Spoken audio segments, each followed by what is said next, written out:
श्री कृष्ण कहते हैं, हे पार्थ, जब बीज का ध्यान सही से रखा जाता है तो वृक्ष स्वयं ही फल देता है, किंतु यदि तुम केवल फल की चिंता में लगे रहोगे तो बीज को पोषण देना भूल जाओगे। यही कारण है कि माता पिता का धर्म है अपने बच्चों के चरित्र का निर्माण करना, उनके भविष्य का नहीं। भविष्य तो उनका स्वयं गढ़ा जाएगा यदि उनका चरित्र मजबूत है। आज हर माता पिता का सपना होता है कि उनका बच्चा डॉक्टर बने, इंजीनियर बने, सरकारी अफसर बने, दुनिया में नाम कमाए। वे दिन रात बच्चों के भविष्य की योजना बनाते हैं, कौन सी स्कूल, कौन सा कोचिंग, कौन सी प्रतियोगिता, परंतु एक सवाल कभी नहीं पूछते, क्या मेरा बच्चा एक अच्छा इंसान बन रहा है? क्योंकि यही असली सवाल है। क्योंकि अगर उसका चरित्र मजबूत है तो चाहे परिस्थिति कैसी भी हो वह टिकेगा, वह आगे बढ़ेगा। और यदि चरित्र कमजोर है तो सबसे सुनहरे भविष्य की योजना भी ध्वस्त हो जाएगी। बच्चों के भविष्य फल पर नियंत्रण छोड़ दो, उनके कर्म, उनके चरित्र पर ध्यान दो। यदि उनका आचरण सही है तो भविष्य स्वर्णिम होगा। चरित्र निर्माण कैसे करें? बच्चों में सत्य बोलने की आदत डालो, भले ही सच कड़वा हो। उन्हें कर्तव्य और दायित्व समझाओ, केवल अधिकार नहीं। संघर्ष सहना सिखाओ, क्योंकि जीवन में चुनौतियां आएंगी ही। दया, करुणा और विनम्रता के बीज बो। स्वावलंबी बनाओ, दूसरों के भरोसे नहीं, खुद पर भरोसा करना सिखाओ। श्री कृष्ण ने अर्जुन को भी यही सिखाया।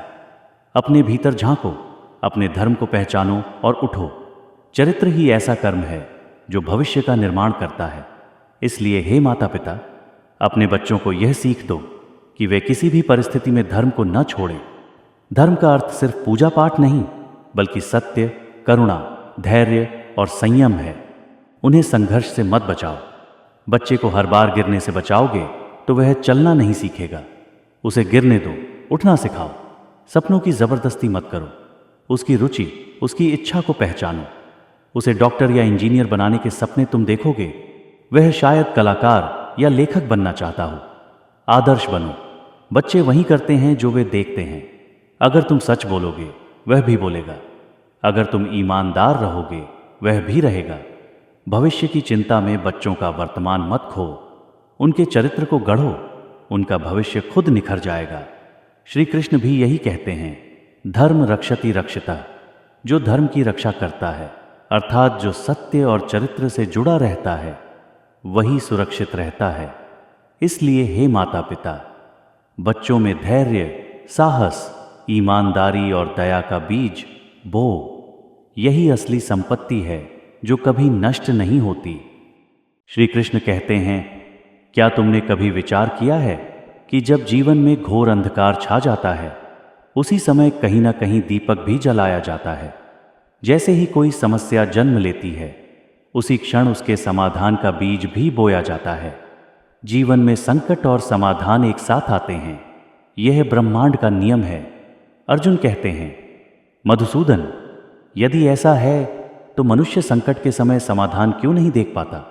उसे केवल पीड़ा, भय और निराशा ही क्यों दिखाई देती है? श्री कृष्ण मुस्कुराते हुए कहते हैं, हे धनंजय, जब बादल घने हो जाते हैं तब सूर्य दिखाई नहीं देता, लेकिन वह अस्त नहीं होता, केवल दृष्टि धूमिल हो जाती है। संकट भी ऐसा ही है। वह हमारी दृष्टि पर पर्दा डाल देता है, लेकिन जिसने आत्म साक्षात्कार किया, जो स्थित प्रज्ञ हुआ, उसे अंधकार में भी प्रकाश का आभास होता है।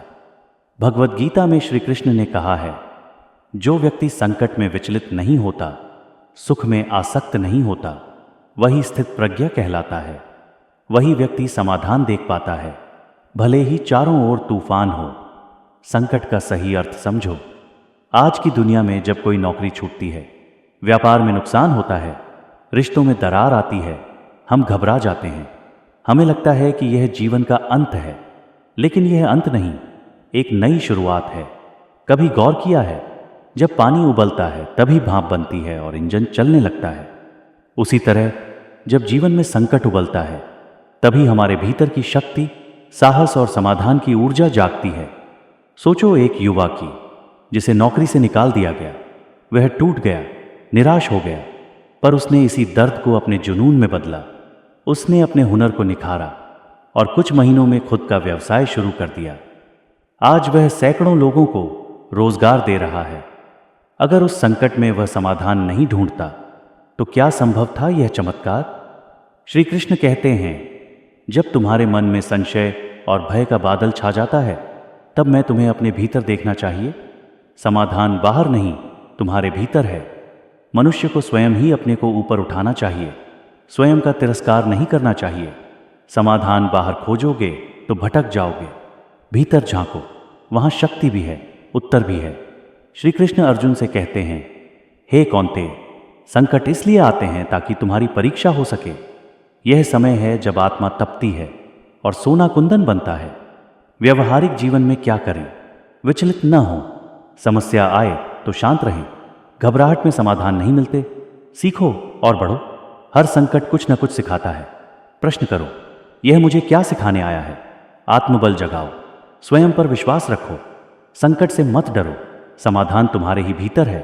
बस उठो, जागो और तब तक मत रुको जब तक तुम अपने भीतर उस उत्तर को न पालो जो तुम्हें आगे बढ़ाए। निराशा जीवन का एक ऐसा अंधेरा कोना है जहां पहुंचकर व्यक्ति खुद को हारा हुआ महसूस करता है।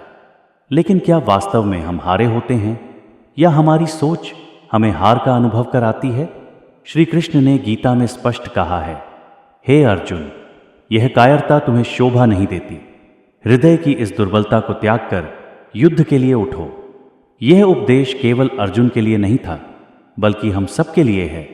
जब जीवन में कठिनाइयां आती हैं, जब परिस्थितियां विपरीत हो जाती हैं, तो हमें यही समझने की जरूरत है कि हम कमजोर नहीं हैं। हमें उठना होगा, अपने अंदर के बल को पहचानना होगा और सबसे महत्वपूर्ण, हमें भगवान में अटूट विश्वास रखना होगा। आज का दौर चुनौतियों से भरा हुआ है। किसी को करियर में असफलता मिल रही है, कोई रिश्तों में टूट रहा है, तो कोई आर्थिक संकट से जूझ रहा है। कई लोग निराश होकर यह सोचते हैं कि अब आगे कोई रास्ता नहीं बचा। लेकिन क्या यही सच है? हर कठिनाई के बाद एक नया अवसर आता है, लेकिन हमें उस अवसर तक पहुंचने के लिए भगवान पर अटूट विश्वास बनाए रखना होगा। भगवान की योजना पर भरोसा रखो। गीता में भगवान श्री कृष्ण कहते हैं, सर्वधर्मान परित्यज्य मामेकम शरणम व्रज अहम त्वां सर्व पापेभ्यो मोक्षयिष्यामि मा शुच्चः। अर्थात तुम सब धर्मों को छोड़कर केवल मेरी शरण में आओ, मैं तुम्हें सभी पापों से मुक्त कर दूंगा। तुम शोक मत करो। इसका सीधा अर्थ यह है कि जब हम ईश्वर पर पूर्ण विश्वास रखते हैं तो कोई भी बाधा हमें रोक नहीं सकती। हमें केवल अपने कर्म पर ध्यान देना है। परिणाम की चिंता भगवान पर छोड़ देनी चाहिए। निराशा से बाहर निकलने के लिए शक्तिशाली सूत्र धैर्य और श्रद्धा। जब चीजें आपकी योजना के अनुसार नहीं चलती, तब धैर्य और श्रद्धा सबसे बड़े हथियार होते हैं। मान लीजिए आपने किसी परीक्षा के लिए कठिन परिश्रम किया, लेकिन सफलता नहीं मिली। इसका मतलब यह नहीं कि आप अयोग्य हैं, बल्कि भगवान ने आपके लिए कुछ और बेहतर योजना बनाई होगी। असफलता को स्वीकार करो, पर हार मत मानो।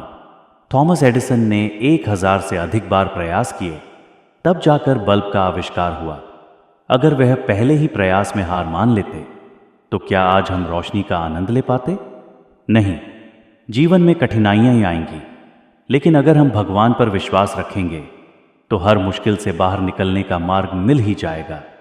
भगवान में अटूट विश्वास रखने वाला व्यक्ति कभी निराश नहीं होता, क्योंकि वह जानता है कि हर कठिनाई एक अवसर के रूप में आती है। आज की दुनिया में जब हर इंसान किसी न किसी संघर्ष से गुजर रहा है, तब श्री कृष्ण का यह संदेश हमें संबल देता है कि हम अकेले नहीं हैं, हमारे साथ भगवान स्वयं हैं। तो उठो, अपने अंदर के डर को निकालो और पूरे विश्वास के साथ जीवन का सामना करो। याद रखो, जो भगवान पर विश्वास करता है वह कभी पराजित नहीं होता। क्या आपने कभी सोचा है कि हम वास्तव में कौन हैं?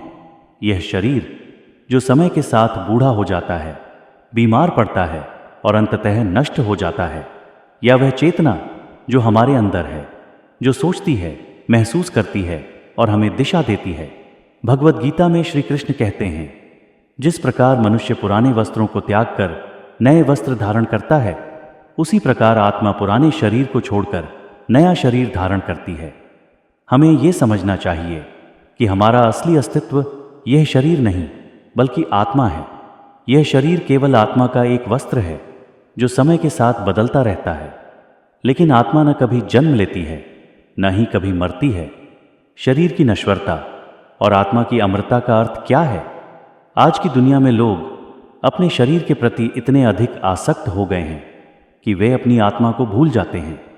हम महंगे कपड़े पहनते हैं, सुंदर दिखने की कोशिश करते हैं और अपनी शारीरिक ज़रूरतों को पूरा करने में लगे रहते हैं, लेकिन हम इस सच्चाई को नज़रअंदाज कर देते हैं कि यह शरीर एक दिन खत्म हो जाएगा, जबकि आत्मा हमेशा बनी रहेगी। अगर कोई आपको कहे कि आपको एक किराए के मकान में केवल कुछ वर्षों के लिए रहना है, तो क्या आप उसमें बहुत अधिक निवेश करेंगे? नहीं। तो फिर हम इस नश्वर शरीर को लेकर इतना चिंतित क्यों होते हैं और आत्मा की शुद्धि की ओर ध्यान क्यों नहीं देते? आत्मा की शुद्धि क्यों आवश्यक है? आजकल की दुनिया में हम अपने शरीर की सफाई और स्वास्थ्य का बहुत ध्यान रखते हैं। हम जिम जाते हैं, योग करते हैं, डाइट प्लान बनाते हैं और मेडिकल चेकअप कराते हैं, लेकिन क्या हम अपनी आत्मा की शुद्धि के लिए भी इतना ही प्रयास करते हैं? श्री कृष्ण ने गीता में कहा है, नयनम छिंदन्ति शस्त्राणि नयनम दहति पावक न चैनम क्लेदयन्त्यापो न शोषयति मारुतः। अर्थात इस आत्मा को न कोई शस्त्र काट सकता है, न कोई अग्नि जला सकती है, न जल इसे गीला कर सकता है और न ही वायु इसे सुखा सकती है। आत्मा की शुद्धि ही परमात्मा की प्राप्ति का मार्ग है। जब आत्मा पवित्र होती है तब हमें शांति मिलती है, तभी हम सच्चे सुख का अनुभव कर सकते हैं। हम जीवन के छोटे छोटे सुखों के पीछे भागते रहते हैं, लेकिन वास्तविक आनंद केवल आत्मा की शुद्धि से ही मिलता है।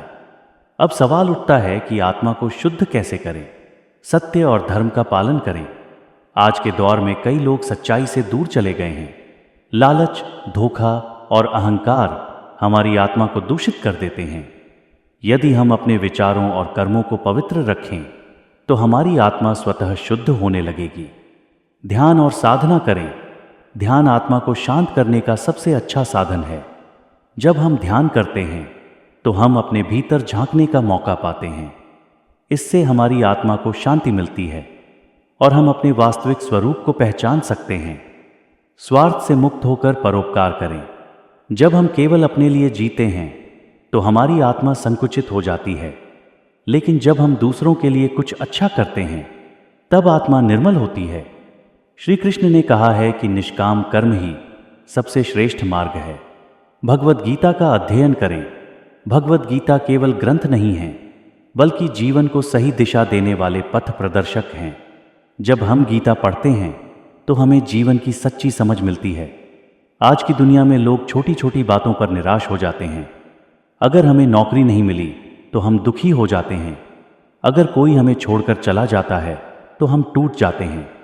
लेकिन जब हमें यह समझ आ जाएगा कि यह सब नश्वर है, केवल आत्मा अमर है, तो हम इन चीज़ों से प्रभावित नहीं होंगे। जो व्यक्ति आत्मा की अमरता को समझ जाता है वह हर परिस्थिति में शांत और संतुलित रहता है। उसे न सफलता अहंकारी बनाती है, न असफलता हतोत्साहित करती है। शरीर केवल आत्मा का वस्त्र है।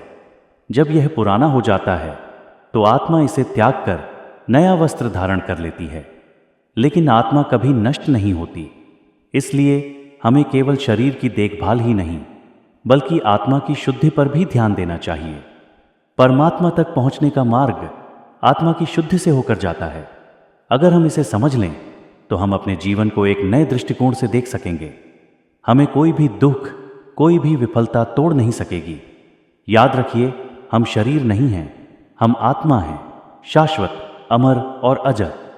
जब तक हम अपने वास्तविक स्वरूप को नहीं पहचानते तब तक सच्ची शांति और आनंद की प्राप्ति असंभव है।